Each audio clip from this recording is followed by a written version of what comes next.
Ever since it started. In fact, I originally put the website together for it. So I suppose it's partly this sort of family. I know most of the people here from, for example, Hilda over there. I sing with another choir. Denise is in the samba band. So it's like, there's like a family atmosphere, I suppose, really. And you get to know new people as well, It's fun, basically. I mean, that's the main reason. In fact, when I am in a serious situation, I find it very difficult not to do things that sort of parody it, I suppose. So, because probably other people do take it seriously. But whenever I've done things like that, I've tried to introduce some humour. There's quite a lot of humour here as well, I think. Partly because people know each other and they're quite relaxed about being with other people as well.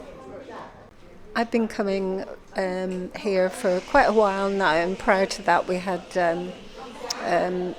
some stuff happening up at UCLan, and I think for me the reasons why I like to come here is because most of us who come here, we're all coming here for the same reason, and that's to enjoy ourselves, have fun.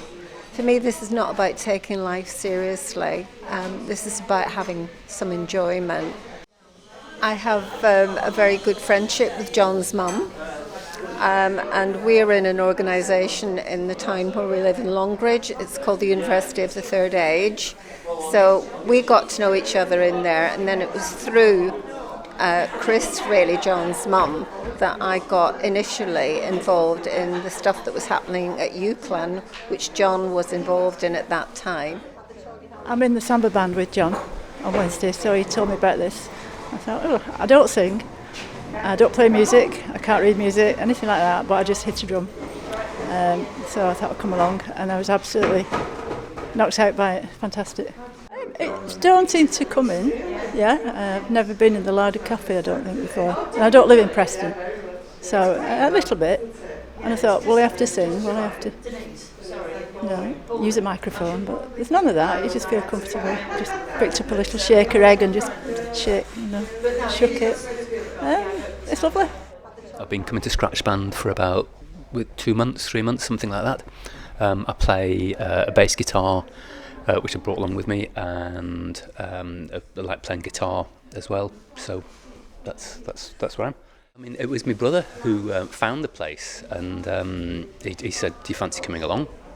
Knew nothing about it, so it was really just a bit of an adventure, seeing what it was like, finding a bit more about the music scene up around Preston, because I've never really never had the time to find out what's going on. So it was a good entree into seeing what other people are doing and trying to make some connections. So that's how I ended up getting up here. I was looking into actually trying to play keyboard somewhere, because I've been playing keyboard years after COVID. Everything had sort of collapsed musically, and there were fewer opportunities. So I was just looking around locally and stumbled across Jon's website. And the ethos of it really appealed to me, because you don't really want to be under pressure. It's nice to turn up, and it's an opportunity to meet other musicians, play collaboratively, and no pressure really. So that's what appealed to me, that whole ethos. So that's where it came from.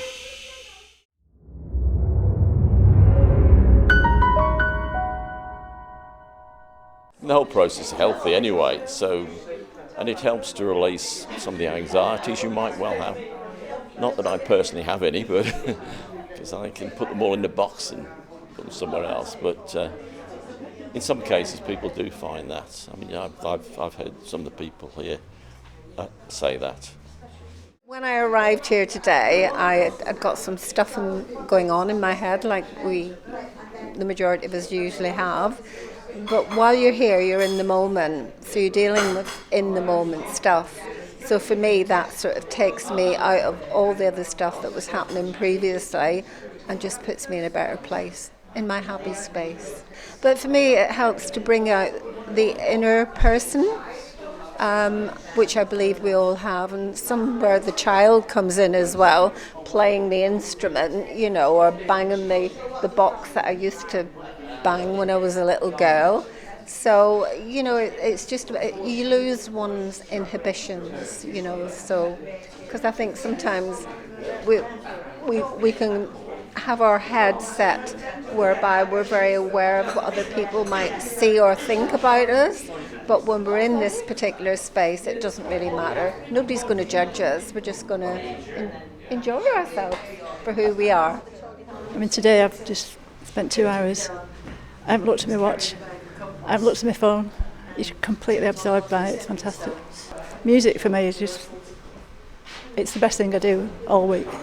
It totally absorbs me. I look forward to it, and very therapeutic. Drumming in particular, I think is therapeutic. There's been some studies on mental health and drumming. It's to do with the heartbeat, what the heck it is, I don't know, but I'm a percussionist rather than a musician, but come along to this and just join in. I live by myself, and to come and join a group of people is fantastic. It's just a community.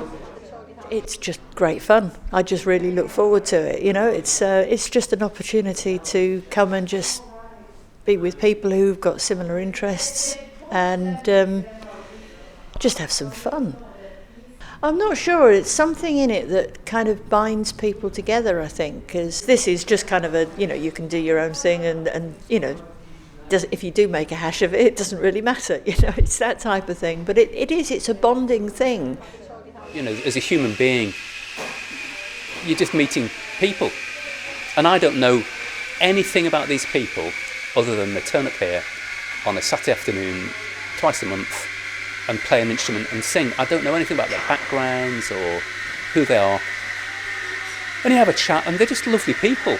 Seriously, you can talk to anyone, and it's from the outset, they're friendly, open to chat about anything. So, as a human being, it's lovely. Is massively beneficial for mental health, physical health, people with breathing difficulties, asthma, bronchitis, COPD, all these sort of things.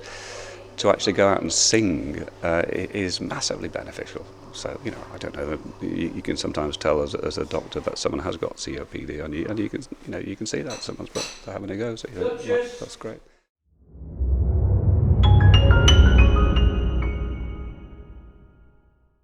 Well, we do have a bass player who has played a bass that he made himself, which was a big cardboard box and a sort of piece of wood that goes down the back, and a number of strings, which he plays like a bass. But he also plays electric bass as well. So he comes along sometimes. As you've seen, we've got 2 violins. Ian, who sits here, has been with us quite a long time.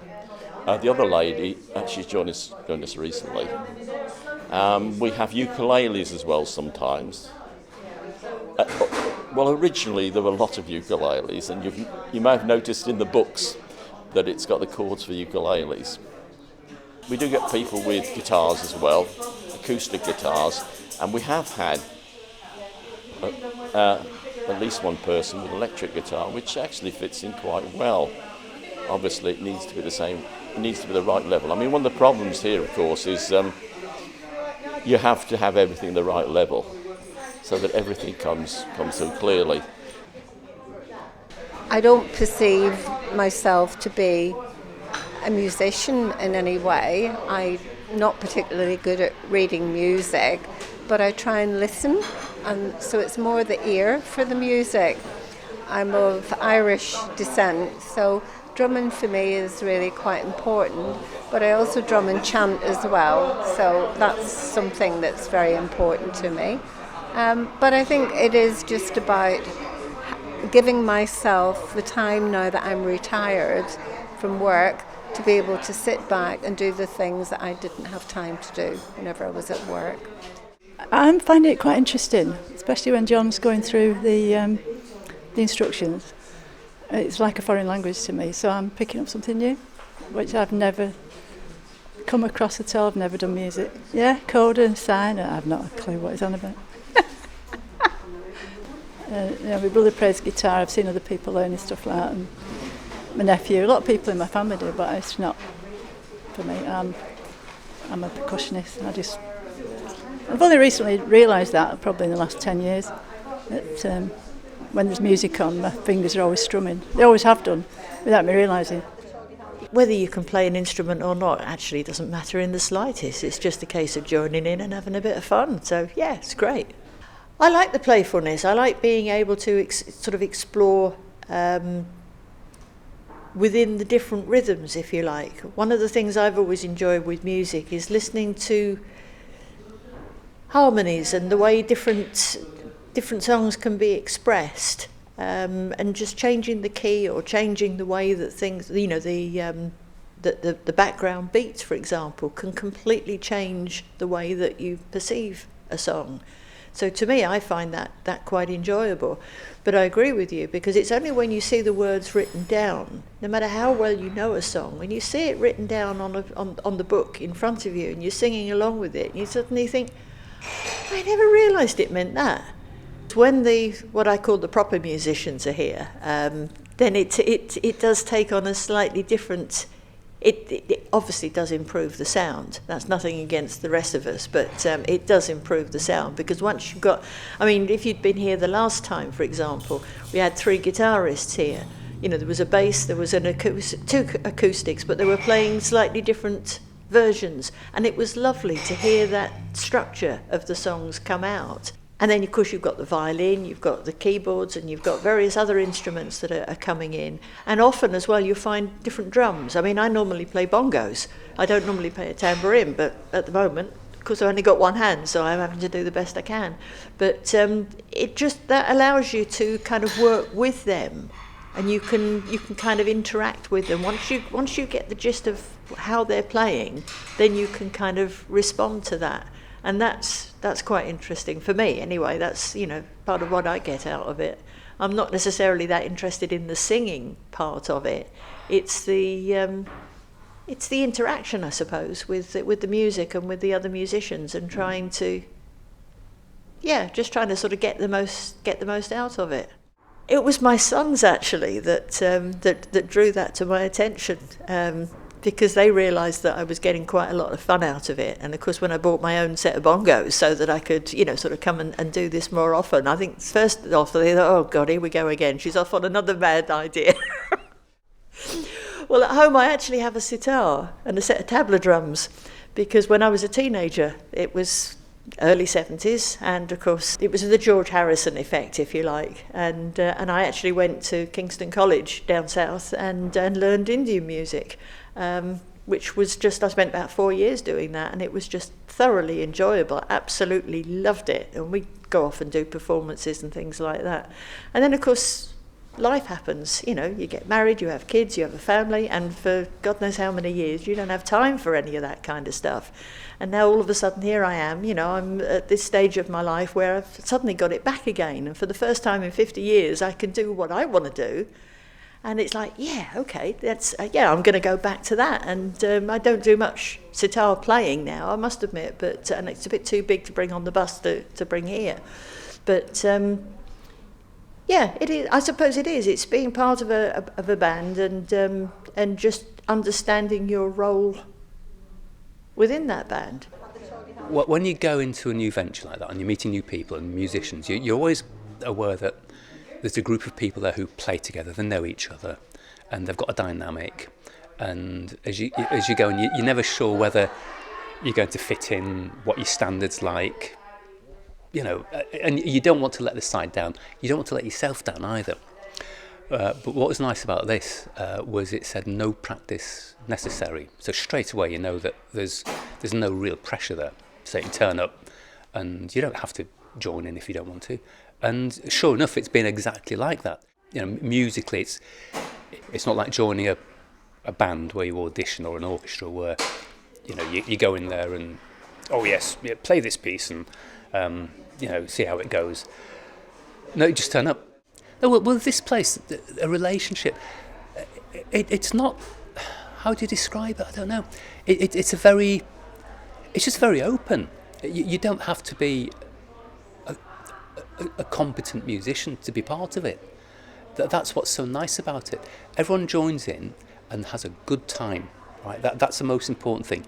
You just have a sing, you have a play, you sing a song you know with sometimes great gusto, sometimes not so great gusto if you don't know it, and you just enjoy it. And at the end of it, you just look around and you think that was fun. And here's a good thing: you move on, right? So you practice once, you sing it once, and then you move on. Job done. There's no sense of, oh, that last verse was a bit off, can we just do that? Or you violin player, you just need to make sure you catch that note. None of that at all. You just do it, you deliver it, you smile, and you move on. I think the performance element always, I think it's always important that you do a performance. I think but with any creative thing, that having that finished product is really important. And personally, for years, I've played things and never finished a piece. So you think, oh, I'll finish it when I need to. But you never get around to it. And with this thing, that you do finish a piece, well or not well. It's finished, it's done with, and you move on. Compared to some, I'm absolutely dreadful, right? And I know that. Compared to others, I know an awful lot. That's not the point, right? The point is that I'm here, joining in with a group of other people. So ability is not the thing. It's your ability to join in, and your ability to have a willingness to join in. I've played music since childhood, really, mainly self-taught, mainly keyboard. Before COVID and having retired, I decided to get into things a bit more deeply, so I actually took up a few part-time courses at Leeds College of Music in their jazz improvisation course. Could quite enjoy that, and getting into the theory of jazz chords and jazz voicings and all that sort of thing. So I found that fascinating, and I'm, obviously still learning, and it's a whole world, that you'll never reach the end of the knowledge of it. It's absolutely fascinating. So that's where the Scratch Band is an opportunity to just, play things, play it your way. There's no requirement. And it's this collaborative thing, because you're just with a group of other musicians. You don't know what other people are going to do. You just do your thing. You try and fit in, and there's that generosity. I think everyone's just trying to make it sound good. So that works really well at times. Everyone's just trying to muck in, make the best of it. So the first run through of a song is often, it's, a little bit ropey, but it's remarkable within the space of 10-15 minutes how the second run through is, think, well, that's pretty passable. That's not a bad job. And you know that if you did it 3, 4, 5 times, it would be, well up to putting in front of, an audience. Jon starts off with going through the lead sheet, which again I find interesting, having not played in a formal setting particularly. It's nice to have the music pointed out to you. It's just a melody line and the chords basically, but the notation of where you start, where you're coming back, which sections you're going to play twice, how many times you're going to go through, what verses are going to fit. So it's a lot to take in if you're not attuned to that technique, and that's where it's very easy going. It takes you through. And sometimes on the third run through you're losing track of where you're going, but there's no pressure. You can just pull back or just have a go at it, and that I find quite useful.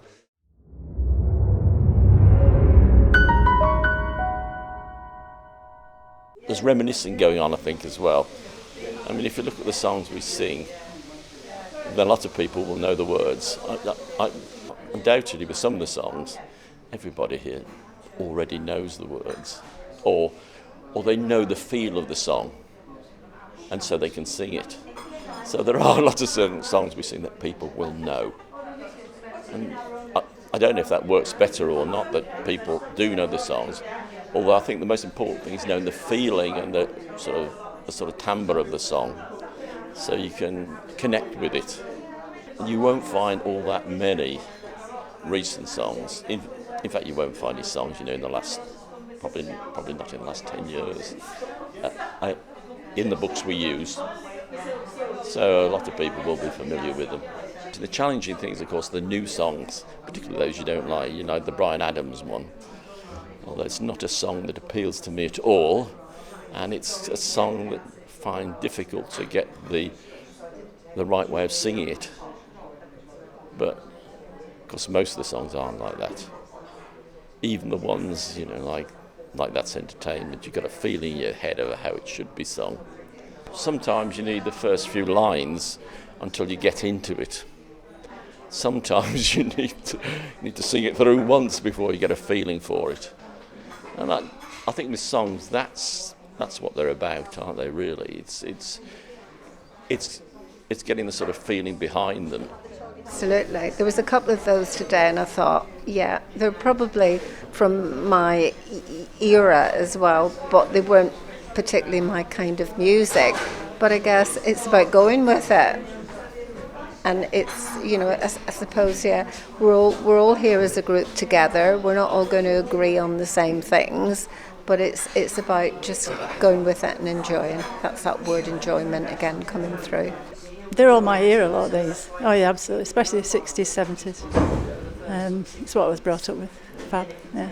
Because we know most of the songs that are being sung, and we're all of a similar sort of age group. We all grew up listening to this sort of music, so, we know it. And I think part of it, with the Scratch Band anyway, I think part of it is the shared memories. They're different memories, but, as I said, we grew up listening to these songs. And so when different ones come up, it's, oh, yes, I remember this, like when we were doing Summer of '69 back then. Yes, in my mind, I'm in my car taking my two young boys. My eldest was just old enough to start nursery school, and my youngest was still a baby in the car seat, strapped in the back. But I've still got a vivid memory. I can't remember what I did yesterday, but I can remember that very, very clearly. And, the next lady along was saying about, oh, yes, she remembered that because she was doing some flower arranging course or something at the time, and that was playing when she was doing that.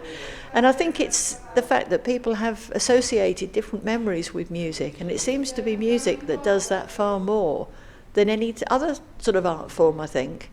Because, you either grew up, you remember the first record you bought, because you saved up your pocket money for it and you went out to the record shop and you bought it and you fetched it home and you played it over and over and over again because it's the only one you had. So you know that song inside out. So even though you might not have heard it for 50 years, as soon as Jon starts it, oh, God, yes, I remember that. And it all comes flooding back again. And I think that's one of the nice things about it, is that it just reignites some of those sort of buried memories, if you like. So you don't always get straightforward chord shapes, so there is a bit of a challenge there. But yeah, the range is brilliant. Tunes that some quite a lot that you don't know, some that you know but you didn't know you knew. It's starting to sound like Donald Rumsfeld now. Yeah, when you hear a tune and you go, oh, you see the title and you think, don't know that. And then you hear it and you go, of course I know that. But then you can't play it. But the nice thing here is you just play what you can. You just do what you do, join in, go quiet when it gets a bit tricky, and there's the singers who will carry it. A few people tapping the tambourines and stuff carry it. Jon, of course, doing his keyboard. Well, there was one that it's mainly vocal. It's called Royals, which wasn't Lord. It's a song sort of after my time, really, not one I'd naturally be listening to. And when we first saw the music, I thought, I haven't got a clue what this is going to be like. And then as we got into it, there was a sort of rhythmic requirement, a lot of vocal stuff in it, really, with no music. And then it just sort of came together, and there was a good rhythm. It quite a bit of a strumming, feel to it. And I play ukulele for the band, and it just sounded great and memorable. So we're doing that song again to celebrate the coronation. So I'm looking forward to doing that. Some of the songs are repeated, but most of them aren't. And you look at it and you think, oh, I don't really like this, or I'm not sure this is my scene in terms of the musical choice. There's stuff from the 70s, stuff very recent, but the amazing thing is when you play it and when you see the enthusiasm of other people, and particularly the singers, they really hold it together at times. I'm sort of taken aback. Thought, well, if it wasn't for the singing, it wouldn't be hanging together. This No, I think the range of music particularly is really interesting, really stimulating.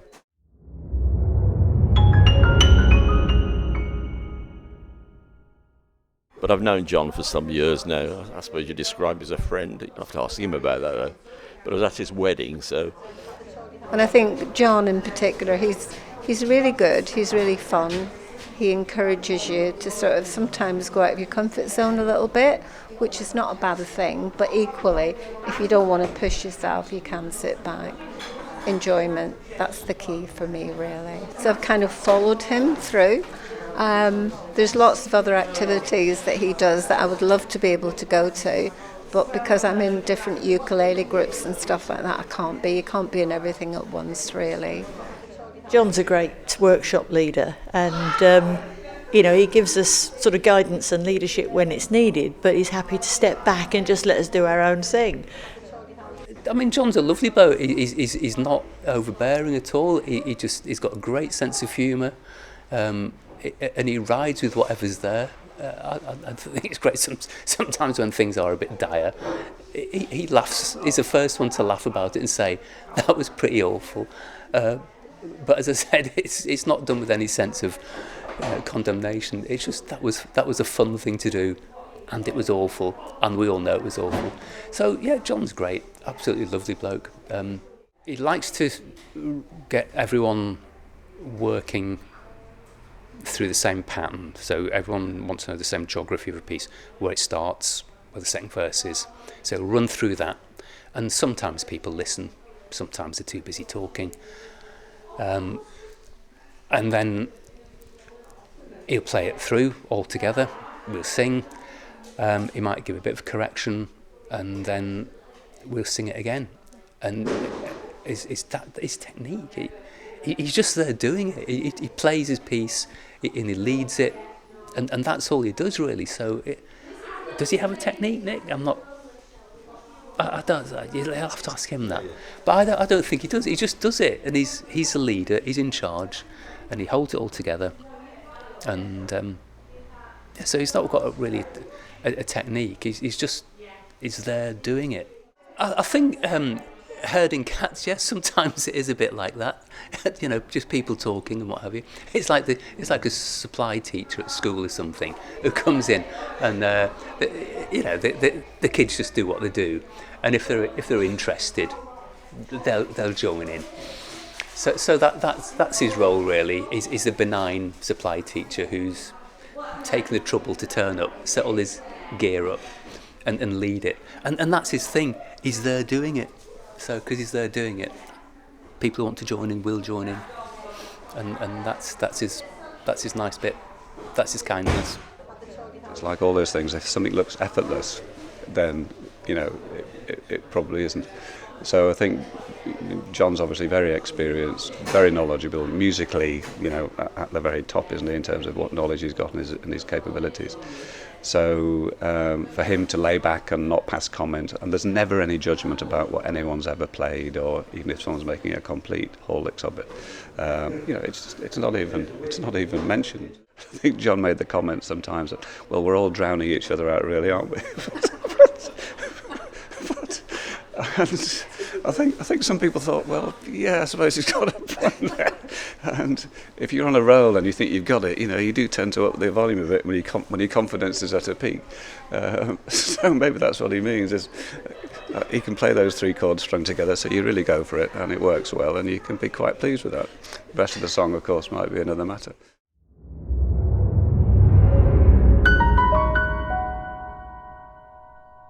To me, it meant that because when I first heard about the band, I thought I'd love to go to that, but I can't really play any instruments and I can't read music, so I can't go. And it was Andy that persuaded me to come along and try it out. So my understanding of it is that the scratch means that you don't actually need to have any experience, that anybody can come along, and you don't have to play an instrument. You can just sing along if you want to. You don't have to sing. You can just tap out a rhythm or just be here and just enjoy it. There's no expectation on anybody. You don't have to perform. You don't have to prove anything. So that to me is the scratch part, is that it's, you know, you're starting from scratch almost. I think that the notion is that a group of musicians who've not played together, or something that's hastily put together to, you know, perform, was called a scratch band, wasn't it? So it'd be, you know, people grabbed at the last minute, not really played together, maybe playing music that they've not seen before, and just got to get on with it. So I think it's that notion of, you know, just ready to go, off you go, see how it goes. And I suppose hoping for a bit of innate ability, you know, to hold it all together, and that's just the gamble, isn't it? So, and it usually pays off with the Preston Scratch Band. I think, you know, it has moments of, you know, blissful harmony and everything in tune, and it sounds great at times. Yeah, so it can be really good.